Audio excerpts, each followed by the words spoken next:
Hey guys, Sanjeev here, welcome back to my channel. और आज मैं द प्योरलेस मार्शल स्पिरिट का 10th पार्ट एक्सप्लेन करने जा रहा हूँ। जी हाँ, आपने बिल्कुल सही सुना। आज मैं द प्योरलेस मार्शल स्पिरिट का 10th पार्ट एक्सप्लेन करने जा रहा हूँ। क्योंकि पिछली बार गाइस मैंने इसकी बहुत ही सैड एंडिंग की थी, जिसकी वजह से आप भी थोड़े सैड हो गए थे और मैं नहीं चाहता कि मेरे व्यूअर्स मेरी वजह से ज्यादा देर तक सैड रहे। इसलिए तो आज मैं लेके आया हूँ आज प्योरलेस मार्शल स्पिरिट डिवाइन पर्सपेक्टिव पर क्या है उसे मैं अगली बार एक्सप्लेन कर दूंगा। तो चलिए गाइस, बिना किसी देर के, बिना किसी हिचकिचाहट के शुरू करते हैं आज की वीडियो।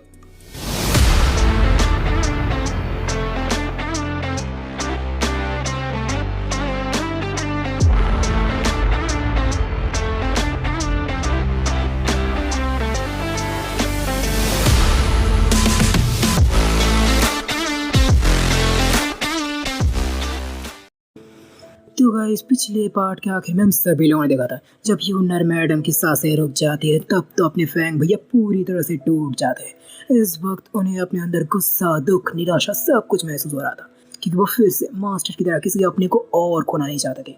वो और उस दुख को महसूस नहीं करना चाहते थे।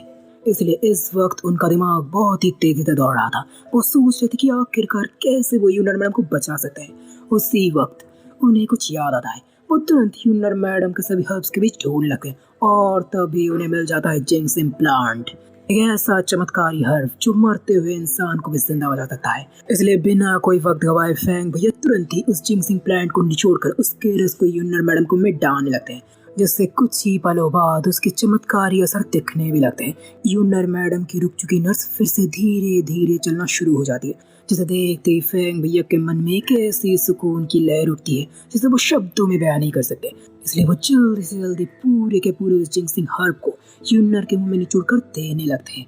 जब उस पूरे हर्ब को फैंग भैया यूनर को खिला देते हैं, उस वक्त यूनर की नर्व्स पूरी तरह से नॉर्मल हो चुकी थी, लेकिन अभी भी वो बेहोश थी क्योंकि अभी भी उसे हील होने के लगभग 2 दिन की जरूरत पड़ेगी। इसलिए फैंग भैया वहीं पर बैठ के इंतजार करने लगते हैं। लेकिन जब वो इंतजार कर ही रहे थे तभी वो देखते कि पानी से निकलकर कुछ खतरनाक क्रोकोडाइल टाइप बीस्ट उनकी तरफ ही आने लगते हैं। ये इंस्टिंक्चुअल रियलम के 9th लेवल के बीस्ट थे जो सच में बहुत ज्यादा खतरनाक थे। ये असल में यूनर मैडम के उन हर्ब के पीछे पड़े हुए थे, लेकिन फैंग भैया को ये कदापि मंजूर नहीं क्योंकि उन्हें पता था कि यूनर मैडम ने कितनी मेहनत से हासिल किया। इसलिए वो सभी क्रोकोडाइल्स को चुन चुन कर धोने लगते हैं। दूसरा लीडर साहब को तो कदापि मंजूर नहीं होता कि फैंग भी अब नहीं रहे, इसलिए वो लगातार ढूंढे ही जा रहे थे। वो उन्हें तब से ढूंढ रहे थे जब से फैंग भैया खाई से नीचे गिरे थे, लेकिन इतने घंटों तक ढूंढने के बाद भी उन्हें कुछ भी नहीं मिलता। लेकिन फिर भी वो हार नहीं मानते और एल्डर वोंग के बोलने से भी वो नहीं रुकते। तभी उनके जल पर नमक छिड़कते हुए एल्डर ली कहते हैं, उसे ढूंढने पर भी कोई बात नहीं, आपको उसे ढूंढने पर बस उसकी लाश ही मिलेगी। ये सुनकर फिर से लीडर साहब की बुरी तरह सटक जाती है, इसलिए वो उसकी गाल पर धक्के दे देते हैं और एल्डर ली को गुस्से से घूरते हुए कहते हैं, मैं उसे किसी भी हालत में ढूंढना चाहता हूँ, चाहे वो जिंदा हो या मुर्दा। अगर तुझे कोई दिक्कत हो तो मुझे बोल। सुनकर एल्डर चुप हो जाते हैं। बहादुर साहब जब फैंग भैया उन सभी क्रोकोडाइल्स की कुटाई पूरी करते हैं तभी उन्हें अपनी यूनर की प्यारी सी आवाज सुनाई देती है और जब वो मुड़ कर देखते वो यूनर को पूरी तरह से सही सलामत पाती है, जिसे देखकर उन्हें इतनी खुशी हुई जो उन्हें पहले आज तक नहीं हुई थी। वो तुरंत यूनर मैडम के पास जाकर उनका हाल चाल पूछने लगते हैं, लेकिन यूनर मैडम कुछ नहीं बोलती, बस अपने भैया से जाकर लिपट जाती है और कहती है, शुक्र है तुम सही सलामत हो। और यूनर मैडम को इस हालत में भी उनकी चिंता करते देख फिर से उन पर उन्हें प्यार आ जाता है और वो उनके सर पर बड़े प्यार से हाथ फेरते हुए कहते हैं, यूनर तुम्हारे होते हुए मुझे कुछ भी नहीं हो सकता और तुमने मेरे लिए जो किया वो मेरे लिए बहुत बड़ी बात है। मैं वादा करता हूँ कि मैं हमेशा तुम्हारा साथ दूंगा। बहादुर साहब लगभग 2 दिन तक ढूंढने के बाद भी लीडर साहब को फैंग भैया का कोई अता पता नहीं चलता, इसलिए वो निराश होकर रुक जाते हैं और लीडर साहब को रुकते देख एल्डरली खुश हो जाते हैं और देखने लगता है कि उनके डिसाइपल्स क्या कर रहे हैं। लेकिन तभी वो देखते हैं कि उनके सभी के सभी डिसाइपल्स तो टपक गए हैं और उन्हें टपकाने वाले कोई और नहीं थे अपने शैंग भैया, क्योंकि लीडर साहब की तरह शैंग भैया को भी अपने नए नवेले तगड़े कॉम्पिटिटर फैंग भैया की ऐसी मौत कदापि मंजूर नहीं होती। इसलिए वो गुस्से से फैंग भैया के सभी दुश्मन यानी कि ग्रीन और सेट और मोलिंग के सभी बंदों को मान लगते हैं। तभी मोलिंग घबराते हुए पूछता है, हाँ हमने तुम्हारा क्या बिगाड़ा है शैनशैन, तुम हमें क्यों मारना चाहते हो? तभी शैनशैन बोलता है कि वे तुम्हारी वैसे ही चैंग फैंग जैसे एक महान वॉरियर की मौत हुई। और शैन भैया के मुंह से फैंग भैया की तारीफ सुन भाई साहब को तो फिर से मिर्ची लग जाती है कि जब वो व्हाइट रॉक सिटी में थे तब वो नंबर 1 पर थे, लेकिन यहाँ पर आने के बाद सभी लोग उसे फैंग भैया से नीचे ही मानते थे। और भाई साहब पूरी तरह से एल्डरन की डिट्टो कॉपी है। दोनों के ऊपर एक घमंड इतना ज्यादा चढ़ा हुआ है कि दोनों को अपने घमंड के आगे सच्चाई दिखती नहीं। इसलिए तो बार बार भाई साहब रैन मैडम की तरह अपने भैया को लूजर बुला रहा था। और अभी भी अपने भैया को लूजर और अपने आप को बहुत बड़ी तोप दिखाने की उम्मीद में वो ब्रेक थ्रू पेल खाकर अपने आप को ब्रेक थ्रू करने लगे। लेकिन उन्हें एडवांस डिवाइन गेट रियलम में पहुंचने पर किसी को कुछ खास फर्क नहीं पड़ता। और ब्रेक थ्रू करने के बाद भाई साहब को 3rd grade yellow rank martial spirit मिली थी, जो किसी भी सबके छोटे मोटे जीएसओ को मिल ही जाती है। इसलिए भाई साहब के ब्रेक थ्रू से एल्डर रैंक के अलावा किसी और को ज्यादा फर्क नहीं पड़ता। लेकिन भाई साहब तो इसी से ही अपने आप को कोई बहुत बड़ी तोप समझने लगते हैं। इसीलिए तो शैन भैया के सामने अपनी रफ्तार दिखाने लगते हैं, ये सोचकर कि वो रफ्तार की मदद से शैन भैया को हरा सकते हैं। और शैन भैया भी कहाँ कम थे, उन्होंने तो अपनी अर्थ बियर की तेज सूंघने की शक्ति से बहुत पहले ही मोलिंग का अंदाजा लगा लिया था, इसलिए वो उस पर जड़ देते हैं। और शैन भैया का मुक्का खाते ही भाई साहब को तो अंजर पंजर ढीले पड़ जाते हैं। अभी शैन भैया फिर से कहते हैं, अबे साले तेरी हिम्मत कैसे हुई फैंग को लूजर बोलने की, जब वो इंस्टिंक्चुअल रिलम में था तब वो तुझसे भी ज्यादा तेज था। ये सुनकर तो मोलिंग की आंखें फटी की फटी रह जाती है, लेकिन अपने सामने यमराज रूपी शैन भैया को देखकर उसकी फिर से फैंग भैया के बारे में कुछ बोलने की हिम्मत नहीं होती। लेकिन भाई साहब की किस्मत अच्छी थी क्योंकि तब भी वहाँ पर आ जाते हैं फैंग भैया और कहते हैं, थैंक यू शैन, लेकिन मैंने तुम्हारी मदद नहीं मांगी इस चूहे को मारने में। और फैंग भैया को देखकर तो सभी एल्डर्स के होश वोश उड़ जाते, लेकिन लीडर साहब की खुशी का तो ठिकाना नहीं रहता। और दूसरा शैन भैया और मोलिंग के भी होश वोश उड़ गए थे। शैन भैया तो अपने फैंग भैया को देखकर बहुत ज्यादा खुश थे। तभी शैन भैया अपना डाउट पूछ ही लेते कि आखिरकार वो बच्चे तो बच्चे कैसे। यह सुनकर फैंग भैया अपनी छत्ती चौड़ी करके यूनर मैडम की तरफ इशारा करते हुए कहती है, और किसकी वजह से? मेरी प्यारी गर्लफ्रेंड, मेरी प्यारी यूनर की वजह से। ये सुनकर फैंग भैया के होश वोश उड़ जाते, वो भचक्का होकर पूछते, क्या इस लड़की की वजह से आज तुम जिंदा हो? फैंग भैया हामी देते और कहते, हमें तू इसे नहीं समझ पाएगा क्योंकि तू तो मर्द है ही नहीं। ये सुनकर शैन भैया का ईगो हर्ट हो जाता है, इसलिए वो तुरंत फैंग भैया पर हमला कर देता है। लेकिन इस बार ना इसे फैंग भैया की ताकत बढ़ चुकी थी, बल्कि उनके सभी स्किल 2nd लेवल पर भी पहुंच चुके थे। बस प्रॉब्लम ये थी कि उन्हें इसे टेस्ट करने का कभी मौका ही नहीं मिला। लेकिन शैन भैया इसे टेस्ट करने के लिए बिल्कुल सही बंदे थे। और फिर क्या था, शुरू कर देते हैं फैंग भैया अपनी कुटाई। 2nd level of luminous palm, 2nd level of Vajra strike, 2nd level of rain and pattern swordsmanship, 2nd level of lightning swordsmanship. ये सब कुछ फैंग भैया एक एक करके ट्राई करने लगते हैं, जिसके आगे शैन भैया को तो हमला करने का मौका भी नहीं मिलता। और फैंग भैया को शैन भैया को ऐसे काबू में करते देख मोलिंग के तो होश वोश उड़ जाते हैं। वहाँ दूसरा एल्डर वॉन्ग के भी तोते उड़ चुके थे। वहाँ दूसरा एल्डर ली भी सोच रहे थे कि आखिरकार क्यों उन्होंने फैंग भैया जैसे इतने बड़े जीनियस को उंगली की थी। पर लीडर साहब तो अपनी छत्ती चौड़ी करके बोल रहे थे, अबे ये है हमारे सेक्टर का आन बान शान। हाँ दूसरा, जब फैंग भैया का ट्रायल पूरा हो जाता है तब जाकर वो रुकता है, लेकिन तब तक शैन भैया की हालत पूरी तरह से खस्ता हो चुकी थी। लेकिन शैन भैया किसी बहादुर वीर की तरह अपनी जगह पर खड़े हुए थे और अभी भी लड़ने के लिए तैयार थे। लेकिन फैंग भैया उन्हें तुरंत रोक देते हैं और कहते हैं, भाई अपने आप को इतना भी ज्यादा धक्का मत दे, हम लड़ेंगे लेकिन बाद में, फिर कभी। ये सुनकर शैन भैया रुक जाते हैं, फिर वो बेहोश होने लगते हैं क्योंकि लड़ते लड़ते वो पूरी तरह से एग्जॉस्ट हो गए थे। और दूसरा शैन को हारते देख एल्डर वॉन्ग को बुरा तो लग रहा था, लेकिन अब वो कुछ कर भी नहीं सकते। वो तो बस लीडर साहब से शैन को ना मारने की विनती ही कर सकते हैं। तो सुनकर लीडर साहब भी कहते हैं, आप चिंता मत कीजिए एल्डर वॉन्ग, हमारा कोई सशक्त हमेशा बड़े दिल वाला होता है, वो अपने हर दुश्मनों को बड़े दिल से माफ कर देता है।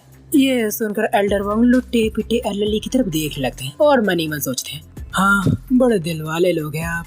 वहाँ दूसरा शैन को हरते देख पब्लिक तो खुशी से नाच लगती है और फैंग भैया की तारीफ को पुल बांध लगते हैं क्योंकि आखिरकार वो लोग बच जो गए थे। लेकिन फैंग भैया की इतनी तारीफ मोलिंग को हजम नहीं होती, इसलिए वो दहाड़ कर कहते हैं, फैंग तुम्हें क्या लगता है कि तुमने शैन को हराया है? तुमने नहीं, जब मैंने हराया है। मेरे वार से उसे अंदरूनी चोट लगी थी जिसकी वजह से तुम उसे इतनी आसानी से हरा पाए।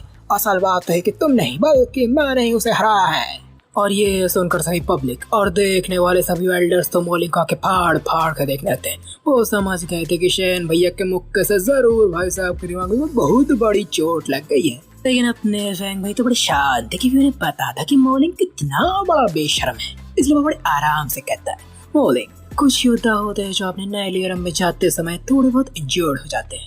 क्या तुम्हारे साथ भी ऐसा कुछ हुआ था? मॉलिंग सहमी देता है। तभी फैंग भैया फिर से पूछते हैं, तो मैं बस ये पूछना चाहता हूँ, क्या इस मामले में तुम्हारे दिमाग में कोई बहुत गहरी चोट लगी है?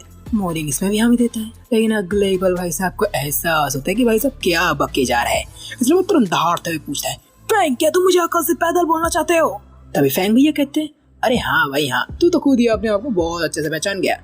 और ये सुनकर पब्लिक भी हाँ करके हंसने लगती है। लेकिन फिर से मॉलिंग भाई साहब को अपनी इतनी बड़ी बेइज्जती हजम नहीं होती, इसलिए वो दोबारा फैंग भैया पर हमला कर देता है। अब जब बेइज्जती हजम ही नहीं होती तो करवाते क्यों भाई? इससे अच्छी बात अपने साथ हजमे की गोली रख लो, कम से कम हजम तो हो जाएगा।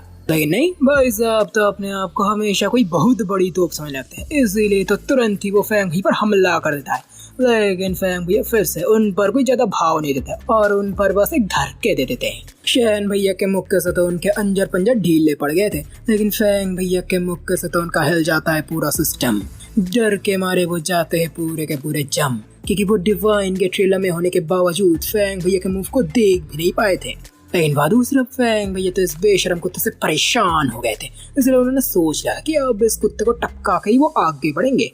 और फैंग भैया को यमराज के रूप में तैयार देख मॉलिंग तुरंत घबराते हुए कहता है, फैंग अगर तुमने मुझे मारा तो एल्डन रायन तुम्हें छोड़ेंगे नहीं।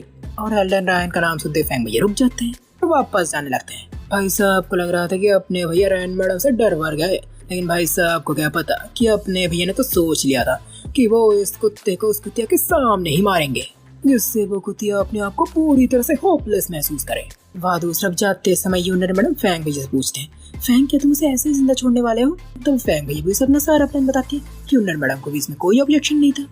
वहाँ दूसरा पब्लिक तो मॉलिंग पर हा करके हंसते जा रही थी, और पब्लिक को अपने ऊपर हंसते देख मॉलिंग तुरंत नीचे देखता है। और तब जाकर भाई साहब को पता चलता है कि फैंग भैया के डर से उन्होंने तो अपनी पूरी पैंट गीली कर दी थी। और ये बेइज्जती भी भाई साहब को हजम नहीं होती। लेकिन इस बार भाई साहब की हिम्मत नहीं होती फैंग भैया को उंगली करने की। वहाँ दूसरा फैंग भैया और यूनर मैडम चल पड़े थे ब्लैक जेड लोटस को ढूंढने के लिए, क्योंकि अगर कंपटीशन जीतना है तो उसे हासिल तो करना ही पड़ेगा। और अब ब्लैक जेड लोटस तो कोई बाग का फूल नहीं है जिसे गया और तोड़ के लेके आया। वो एक बहुत ही ज्यादा प्रेशियस ट्रेजर है जिसे कोई बहुत ही डेंजर बीस्ट प्रोटेक्ट कर रहा होगा, इसलिए अपने भैया को भी डेंजर बनना पड़ेगा और बनना पड़ेगा advance divine gate realm expert. इसीलिए तो वो यूनर मैडम से शुभकामनाएं लेकर बैठ जाते हैं एडवांस होने। जब वो एडवांस होने बैठते हैं तब आसमान में बिजलियां कड़कने लगती है। ये बाकियों के एडवांस होने से काफी ज्यादा अलग था, इसलिए सभी पब्लिक देखना चाहते थे कि आखिरकार अपने फैंग भैया ताकत किस लेवल को हासिल करते हैं। सभी एल्डर्स और लीडर्स दिल थाम कर बैठ जाते हैं फैंग भैया की ताकत को देखने के लिए। सभी बहुत ज्यादा क्यूरियस थे कि आखिरकार फैंग भैया को किस लेवल की मार्शल स्पिरिट मिलती है। सभी बहुत ज्यादा क्यूरियस थे कि आखिरकार फैंग भैया को कौन सी मार्शल स्पिरिट मिलती है। लेकिन अचानक से सभी देखते कि फैंग भैया पर बस एक ही येलो लाइट गिरा है, और ये देखकर सभी के होश उड़ जाते क्योंकि किसी ने भी इस परिणाम की उम्मीद नहीं की थी। लेकिन एल्डर रैन और एल्डरली तो बहुत ज्यादा खुश थे। एल्डरली तो जोर जोर से हंसने लगते हैं, अरे मैंने सोचा था कि ये सेंचुरी का जीनियस है, लेकिन ये तो सेंचुरी का महाबेवकूफ निकला। लेकिन फैंग भैया का ये अंजाम ना ही पब्लिक को मंजूर होती है और ना ही उनकी यूनर मैडम को, और ना ही मंजूर होते हैं उनके गोल्डन फंडे को। इसीलिए तो अगले ही पल उसके अंदर से एक अलग ही पावरफुल एनर्जी निकलने लगती है, जिससे आसमान में बिजलियां और भी तेज से कड़कने लगती है। वहाँ दूसरा एल्डरली तो अभी भी हा करके हंसे ही जा रहे थे, लेकिन तभी एल्डर वो उनकी खुशी पर ब्रेक लगाते और कहते हैं, अबे बिना तान के तानपुर है, तेरा वहाँ तो देख। और जब एल्डर वॉन्ग वहाँ पर देखते तब तो उनके होश उड़ जाते हैं, क्योंकि फैंग भैया पर लाइटों की तो मानो छड़ी सी लग गई थी। 1 2 3 4 5 6 टोटल 6 लाइट्स मौजूद थी, यानी कि फैंग भैया के पास 6 ग्रेड येलो रैंक की मार्शल स्पिरिट मौजूद है। इसके बाद बाहर आते हैं फैंग भैया की मार्शल स्पिरिट, जो था 9 हेडेड स्नेक। और ये कोई ऐसी वैसी मार्शल स्पिरिट नहीं थी, ये थी शोंगलू, एक एंशिएंट डेमन गॉड। लीडर्स आओ तो फैंग भैया की इस परिणाम से बहुत ज्यादा खुश थे, क्योंकि फैंग भैया ने ना सिर्फ 6th ग्रेड की येलो रैंक मार्शल स्पिरिट जगाई थी, बल्कि उन्होंने खास तरह की मार्शल स्पिरिट भी जगाई थी, जो था शोंगलू 9 हेडेड स्नेक। इसकी खास बात ये थी कि ये ग्रो हो सकता था, यानी कि जैसे जैसे फैंग भैया की ताकत बढ़ेगी, फैंग भैया की मार्शल स्पिरिट भी उतनी ही ज्यादा ताकतवर होगी, और इस मार्शल स्पिरिट की ताकत 100 हेडेड स्नेक तक पहुंच सकती थी। फैंग भैया को इतनी ताकत हासिल करते देख यूनर मैडम तो किसी छोटी बच्ची की तरह हंसते हुए उछल कूद कर रही थी। लेकिन वहाँ दूसरा एल्डर रैन तो गुस्से फुकार रहे थे और मनी में बस एक ही बात सोच रहे थे कि आखिरकार मोलिन ने अभी तक उनके प्लान को अंजाम क्यों नहीं दिया।